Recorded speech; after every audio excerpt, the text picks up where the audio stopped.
Shalom, jumpa lagi bersama saya, Pendeta Andi Silalahi, dalam renungan hari ini. Dan sebelum kita membaca dan merenungkan firman Tuhan, mari kita berdoa. Kami mau membaca dan merenungkan firman-Mu ya Tuhan. Kami berdoa memohon pertolongan Allah Roh Kudus sehingga kami dapat memahami firman-Mu dengan baik. Dalam nama Tuhan Yesus, kami sudah berdoa. Amin. Pembacaan firman Tuhan diambil dari Markus pasal 10 ayat 45. Markus 10 ayat 45, demikian firman Tuhan. Karena anak manusia juga datang bukan untuk dilayani, melainkan untuk melayani, dan untuk memberikan nyawanya menjadi tebusan bagi banyak orang. Markus 10 ayat 45. Tema renungan kita, melayani dengan setia.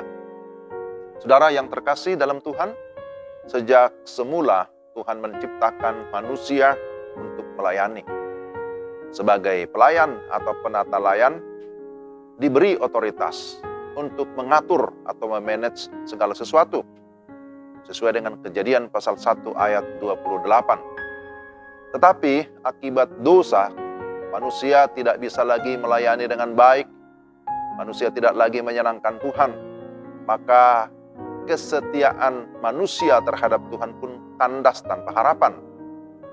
Akan tetapi, oleh anugerah Allah yang sangat besar, kita mendapatkan pelayanan khusus melalui Yesus Kristus, anaknya yang tunggal. Dia datang ke dalam dunia. Untuk apa? Untuk melayani, bahkan memberikan nyawanya menjadi tebusan bagi banyak orang. Sebagaimana yang tadi sudah kita dengarkan, Markus 10 ayat 45. Melalui kematiannya kita diampuni dan diselamatkan. Maka kita diselamatkan tentu ada tujuan. Bukan saja supaya masuk ke dalam kerajaan surga yang kekal, tetapi diselamatkan untuk menjadi alat keselamatan. Diselamatkan untuk melayani. Yesus Kristus telah memulihkan orang-orang percaya supaya bisa kembali kepada tujuan semula, yaitu melayani Tuhan. Jadi pertanyaan pertama, mengapa kita melayani? Kita melayani karena melayani adalah bagian integral dalam diri kita. Ingat bahwa ada 3 tugas panggilan gereja secara umum: bersaksi, bersekutu, dan melayani. Panggilan adalah sebuah vokasi, bukan merupakan profesi. Itu berarti diminta atau tidak, senang atau susah, tugas orang percaya adalah melayani. Melayani berarti memberikan pertolongan, bekerja, berbuat, atau bertindak untuk menolong orang lain. Mengapa kita melakukannya? Karena kita sudah lebih dahulu mendapatkan pelayanan dari Tuhan. Kita sudah dilayani Tuhan terlebih dahulu. Sehingga kita sekarang mengalami kelepasan, mengalami kemenangan, dan karena itu kita memang harus mengabdikan diri bagi pelayanan Tuhan. Kolose 3 ayat 23 menyatakan bahwa apapun juga yang kamu perbuat, perbuatlah untuk Tuhan, bukan untuk manusia. Seorang pelayan atau hamba tidak bekerja untuk menyenangkan dirinya sendiri, tetapi menyenangkan tuannya. Sama seperti seorang prajurit bekerja untuk menyenangkan komandannya. 2 Timotius 2 ayat 3-4 kita bisa baca di sana. Pertanyaan kedua, bagaimana kita melayani? Mari kita melayani seperti Tuhan Yesus melayani. Melayani sebagai seorang hamba, melayani dengan kesetiaan. Kesetiaan berbicara tentang kesungguhan hati atau keseriusan. Tuhan mau umatnya sungguh-sungguh melayani Dia, sungguh-sungguh memuliakan Dia. Tuhan Yesus pernah menegur orang-orang Farisi, ahli-ahli Taurat. Percuma engkau melayani, tetapi hatimu menjauh daripadaku.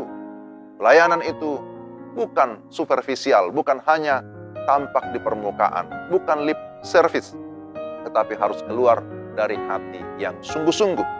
Ingat bahwa firman Tuhan berkata, Tuhan melihat hati, berbeda dengan manusia yang seringkali melihat paras.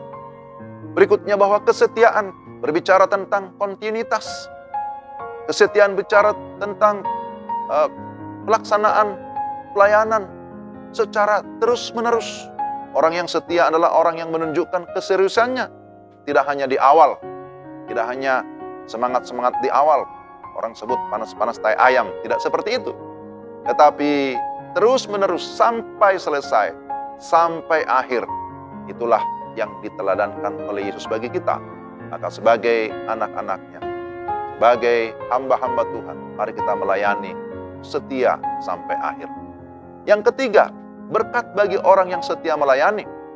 Orang yang melayani sungguh-sungguh pasti akan mendapatkan kebahagiaan. Juga akan mendapatkan apresiasi atau pujian.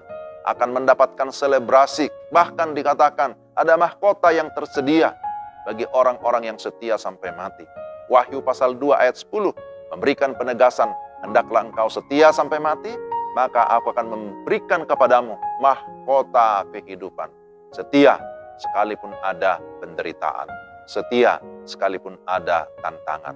Kita mengingat ungkapan no cross, no crown. Artinya apa? Tidak ada salib, tidak ada mahkota. Artinya bahwa sekalipun ada penderitaan, tapi di balik penderitaan tersedia mahkota kehidupan. Puji Tuhan, saudara mau mengalami sukacita, mau mengalami kebahagiaan, mau mendapatkan mahkota kehidupan? Mari kita melayani dengan setia. Amin. Mari kita berdoa. Tuhan, terima kasih untuk firman-Mu. Kami berdoa supaya Roh Kudus memampukan kami menjadi pelaku kebenaran firman. Dalam nama Tuhan Yesus kami berdoa. Amin. Demikian renungan kita. Kiranya Tuhan memberkati saudara sekalian. Shalom.